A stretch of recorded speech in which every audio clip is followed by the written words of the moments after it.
Overnight, the survivors calling on 2 New York judges to provide emergency relief and shut down the Epstein Files website immediately after a number of them had their identities exposed. Writing, DOJ committed what may be the single most egregious violation of victim privacy in one day in United States history. DOJ officials say they work to correct any mistakes when they become known.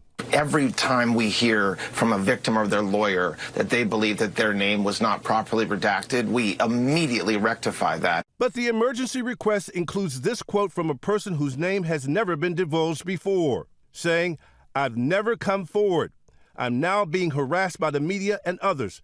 This is devastating to my life." It is just this incredible, deep, visceral level of frustration and disappointment and sadness and grief. Released for the first time, the original prosecution memo from a DOJ lawyer in the U.S. Attorney's Office in Miami in 2007, showing that federal authorities had uncovered evidence pointing to the broad scale and depravity of Epstein's molestation and exploitation of girls and young women. According to the memo, FBI agents discovered that Epstein arranged for massage appointments for girls and women ranging in age from 14 to 23 years old, with victims receiving a finder's fee of $200 if they recruited other girls. President Trump's name comes up thousands of times in the Epstein files, mostly in news articles, but also in emails written by Epstein himself. The newly released files also include records of unverified tips to investigators, including some uncorroborated information pertaining to Trump and other high-profile individuals. The 2 men had a falling out, and the president says he cut off contact with Epstein decades ago. DOJ officials have said the allegations regarding President Trump are false and do not come from credible sources.